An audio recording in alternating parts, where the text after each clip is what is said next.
श्री कृष्ण गोविंद हरे मुरारे, हे नाथ नारायण वासुदेव। श्री कृष्ण गोविंद हरे मुरारे, हे नाथ नारायण वासुदेव। हे नाथ नारायण वासुदेव, हे नाथ नारायण वासुदेव। श्रीनाथ नारायण वासुदेव, हे नाथ नारायण वासुदेव। श्री कृष्ण गोविंद हरे मुरारे, हे नाथ नारायण वासुदेव। हरे राम राम राम हरे हरे, हरे कृष्ण कृष्ण कृष्ण हरे हरे, हरे राम राम राम हरे हरे, हरे कृष्ण कृष्ण कृष्ण हरे हरे, हरे राम राम राम हरे हरे, हरे कृष्ण कृष्ण कृष्ण हरे हरे। जय श्री कृष्ण। कल की कथा में हम लोग सुने कि भगवान दंतवक्र का और उसके जो अनुयायी थे सबों का संहार किया। भगवान के द्वारिका में प्रवेश पर भगवान की अनेक प्रकार से स्तुति की गई।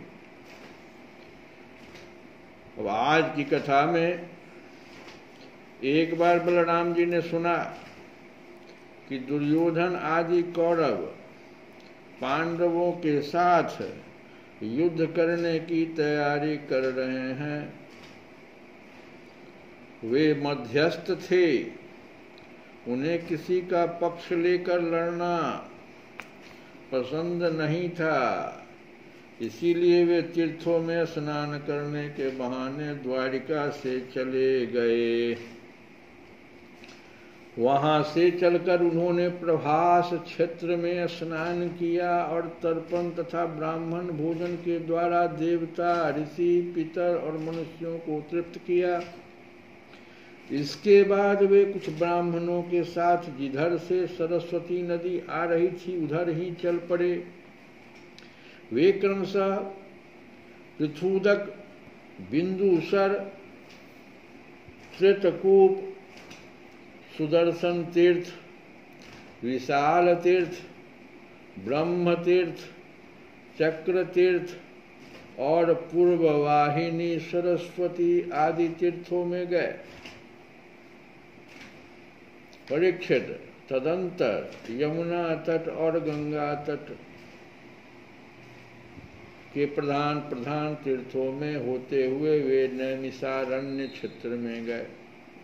उन दिनों नैमिषारण्य क्षेत्र में बड़े बड़े ऋषि सत्संग रूप महान सत्र कर रहे थे और दीर्घ काल तक सत्संग सत्र का नियम लेकर बैठे हुए ऋषियों ने बलराम जी को आया देख अपने अपने आसनों से उठकर उनका स्वागत सत्कार किया और यथा योग्य प्रणाम आशीर्वाद करके उनकी पूजा की।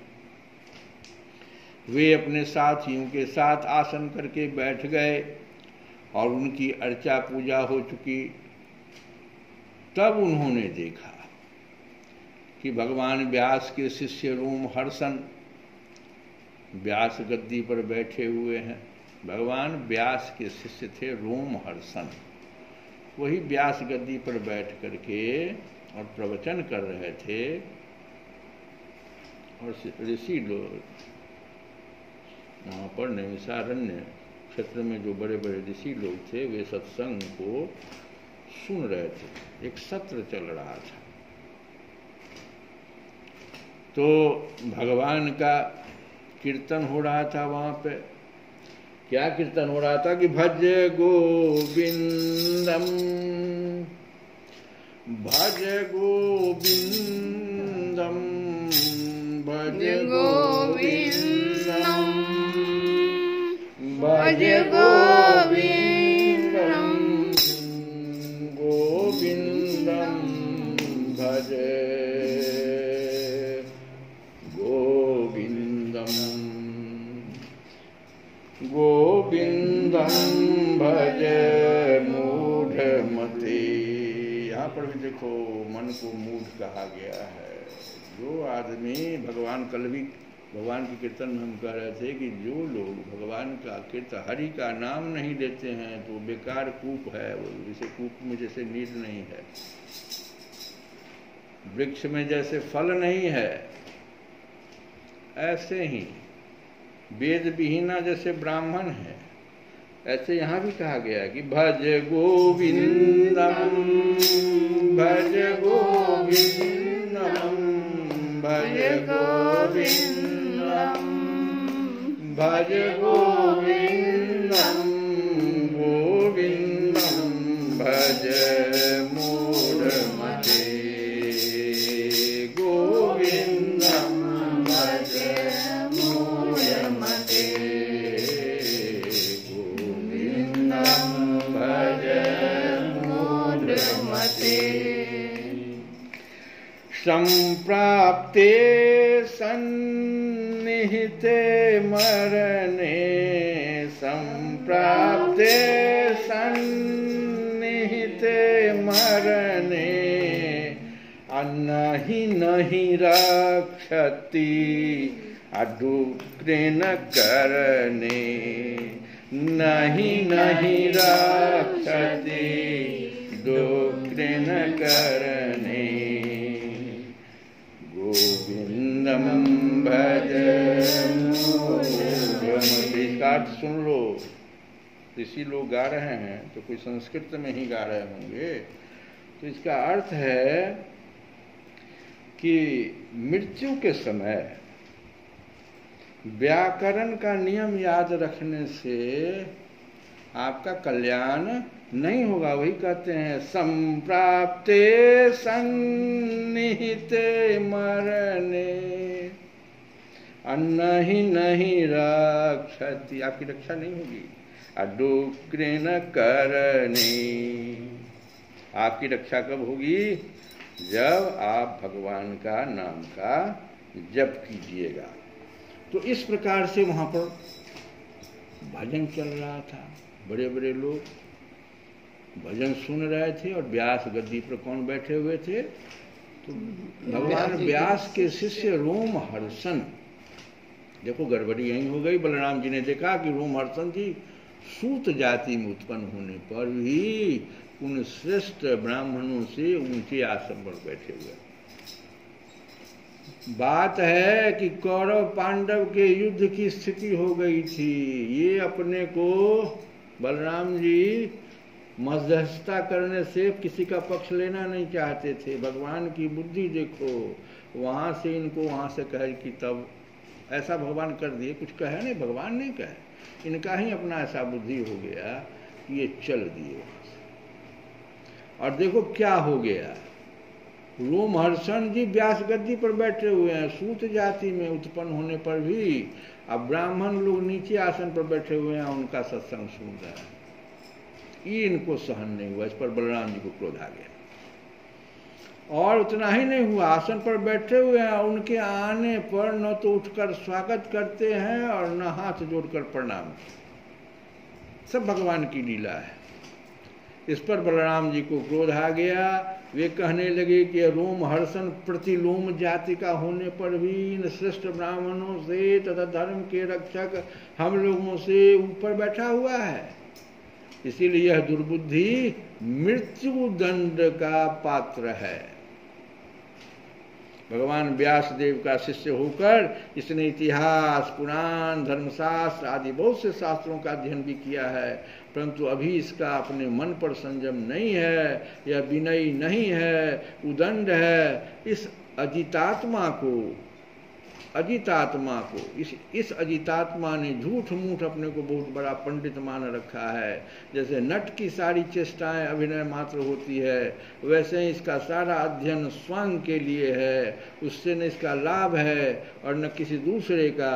जो लोग धर्म का चिन्ह धारण करते हैं परंतु धर्म का पालन नहीं करते, वे अधिक पापी हैं और वे मेरे लिए वध करने योग्य। इस जगत में इसलिए मैंने अवतार ग्रहण धारण किया है। भगवान बलराम यद्यपि तीर्थ यात्रा के कारण दुष्टों के वध से भी अलग हो गए थे। एक तरफ कह रहे हैं कि हम पांडव कौरव में किसी का पक्ष ही नहीं लेंगे, और एक तरफ यहाँ धर्म की चर्चा कर दी।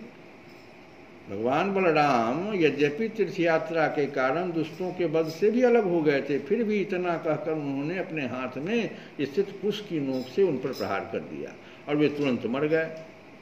होनहार ही ऐसी थी, देखो होनहार ही ऐसी थी, भगवान का ही इस तरह का कुछ था। सूत जी के मरते ही सब ऋषि मुनि हाय हाय करने लगे, सबके चित्त खिन्न हो गए। उन्होंने देवाधिदेव भगवान बलराम जी से कहा, प्रभु आपने ये बहुत बड़ा धर्म किया। यदुवंश शिरोमणि सूत जी को हम ही लोगों ने ब्राह्मणोचित आसन पर बैठाया था, और जब तक हमारा यह सत्र समाप्त न हो तब तक के लिए उन्हें शारीरिक कष्ट से रहित आयु भी दे दी थी। ब्राह्मणों ने उनको आयु दे दी थी। आपने अनजान में यह ऐसा काम कर दिया जो ब्रह्म हत्या के समान। हम लोग यह मानते हैं कि आप योगेश्वर हैं, वेद भी आप पर शासन नहीं कर सकता, फिर भी आपसे यह प्रार्थना है कि आपका यह अवतार लोगों को पवित्र करने के लिए हुआ है। यदि आप किसी की प्रेरणा के बिना स्वयं अपनी इच्छा से ही इस ब्रह्म हत्या का प्रायश्चित कर लेंगे तो इससे लोगों को बहुत शिक्षा मिलेगी। भगवान बलराम ने कहा, मैं लोगों को शिक्षा देने के लिए, लोगों पर अनुग्रह करने के लिए इस ब्रह्म हत्या का प्रायश्चित अवश्य करूंगा। अतः इसके लिए प्रथम श्रेणी का जो प्रायश्चित हो आप लोग उसी का विधान कीजिए। आप लोग इस सूत को लंबी आयु, बल, इंद्रिय शक्ति आदि जो कुछ भी देना चाहते हो मुझे बतला दीजिए, मैं अपने योग बल से सब कुछ संपन्न किए देता हूँ। ऋषियों ने कहा, बलराम जी आप ऐसा कोई उपाय कीजिए जिससे आपका शस्त्र, पराक्रम और इनकी मृत्यु भी व्यर्थ न हो, और हम लोगों ने इन्हें जो वरदान दिया था वह भी सत्य हो जाए। भगवान बलराम ने कहा, ऋषियों वेदों का ऐसा कहना है कि आत्मा ही पुत्र के रूप में उत्पन्न होता है, इसीलिए रोमहर्षण के स्थान पर उनका पुत्र आप लोगों को पुराणों की कथा सुनाएगा। उसे मैं अपनी शक्ति से दीर्घायु, इंद्रिय शक्ति और बल दिए देता हूँ। ऋषियों इसके अतिरिक्त आप लोग और जो कुछ भी चाहते हो मुझसे कहिए, मैं आप लोगों की इच्छा पूर्ण करूँगा। अनजान में मुझसे जो अपराध हो गया उसका प्रायश्चित भी आप लोग सोच विचार कर बतलाइए, क्योंकि आप लोग इस विषय के विद्वान हैं। ऋषियों ने कहा, बलराम जी इलवल का पुत्र बलवल नाम का एक भयंकर दानव है, वो प्रत्येक पर्व पर यहाँ आ पहुँचता है और हमारे इस शत्रु को दूषित कर देता है। यदुनंदन वह यहाँ आकर पीप, खून, विष्ठा, मूत्र, शराब और मांस की वर्षा करने लगता है। आप उस पापी को मार डालिए, हम लोगों की यह बहुत बड़ी सेवा होगी। इसके बाद आप एकाग्र चित्त से तीर्थों में स्नान करते हुए 12 महीनों तक भारतवर्ष की परिक्रमा करते हुए विचरण कीजिए। देखो भगवान की लीला कि बलराम जी को 12 महीने तक अब जो भारतवर्ष की परिक्रमा करने के लिए भेज दिए। इससे आपकी शुद्धि हो जाएगी। श्री कृष्ण गोविंद।